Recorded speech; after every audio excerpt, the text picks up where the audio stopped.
Hello guys, in this video, we'll walk you through the complete process of installing Android Studio on a Windows 11 system.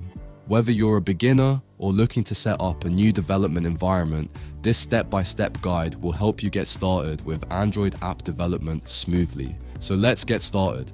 The first thing you need to do is ensure that Windows Hyper-V is enabled on your system. If it's not already enabled, don't worry. I'll walk you through the steps. Go to the Windows search bar and type Windows Features. Click on Turn Windows Features on or off. A new window will open with a list of optional Windows features. Scroll down and look for Hyper-V. Once you find it, check the box next to it to enable the feature, then click OK. Windows will begin searching for the necessary files and apply the requested changes. Once it completes, you'll see a prompt saying that the changes require a restart to take effect. Go ahead and restart your computer to finish installing Hyper-V. Once Hyper-V is enabled and your system has restarted, the next step is to download and install Android Studio. First, open your web browser and search for Android Studio Download. The first link that appears should be from the official website, developer.android.com. Click on this link to proceed.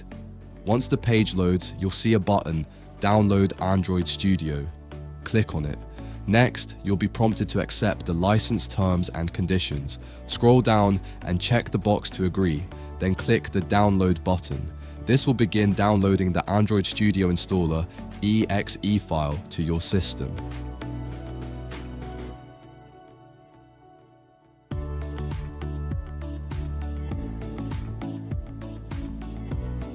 Once the .exe file has finished downloading, right-click on it and select Open to begin the installation process. If a pop-up window appears asking, "Do you want to run this file?" click Yes to proceed. You'll be greeted by the Android Studio Setup Wizard. Click Next to continue. On the next screen, you'll see the components that will be installed. This includes Android Studio and the Android Virtual Device, which allows you to test your apps using an emulator. Leave the selected options as they are and click Next. You'll now see the installation location for Android Studio. It's recommended to keep the default location, so go ahead and click Next again. Finally, click Install to begin the installation. The setup will now install Android Studio, which may take a few minutes depending on your system.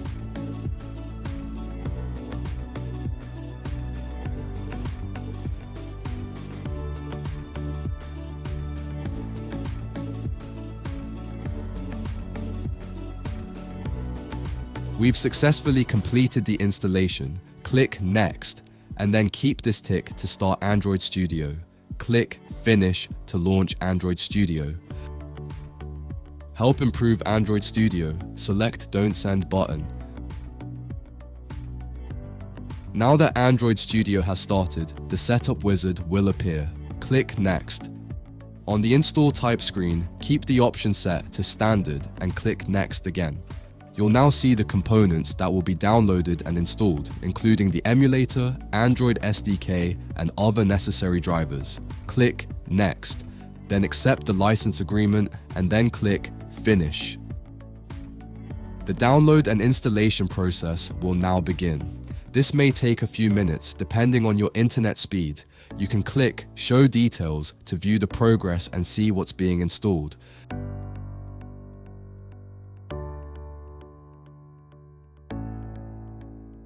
The Android SDK has now been successfully installed. Click Finish to complete the setup. Let's move on to creating a new project. Before that, click on Customize.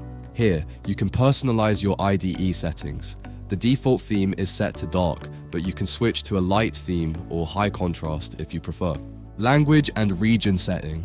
The language is set to English by default. If you wish to change it, you'll need to change the region first. For now, I'll keep all the default settings.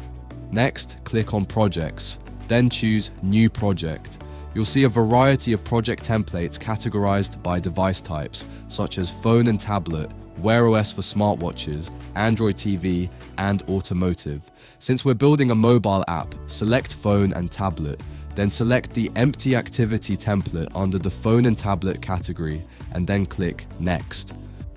Now, name your application. For example, I'll name it My First Application. The package name will be generated automatically. The location where the project will be saved is also shown. The minimum SDK is automatically selected to ensure your app runs on approximately 97% of Android devices. Leave the build configuration language and settings as default, since they're recommended. Finally, click Finish to create the project. Our new project has now opened in Android Studio. You might notice that Microsoft Defender has configured some settings automatically. That's normal. Now looking at the interface, you'll see the main code file, mainactivity.kit. This is where you'll write your app's core logic. On the left side, you'll find the directory structure of your Android project, which organizes your code, resources, and other files. To run your app, you need to set up an Android virtual device. You can do this by opening the Device Manager, either from the sidebar or by going to the Tools menu. Currently, no devices are configured. To create one, click on the plus sign or the Create Virtual Device button. A new window will appear prompting you to select your hardware. You can choose from categories like phone, tablet, wearable, TV, automotive, and more. For this example, I'll select Pixel 9 Pro as the virtual device.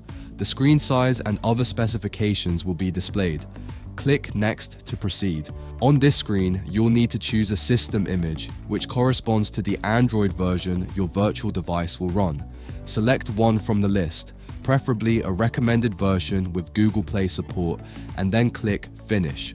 A prompt will appear confirming the download of the Google Play Intel x86 Atom system image, which is approximately 1.8 gigabytes in size. Click Yes to proceed. This will begin downloading the required SDK components needed to run your virtual device.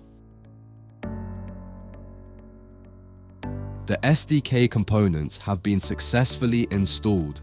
Now click Finish to complete the setup. Your Android virtual device is now ready. To run the virtual device, head over to the Device Manager tab, where you'll see the newly created virtual Android device listed. Click the Start button next to it to launch the emulator.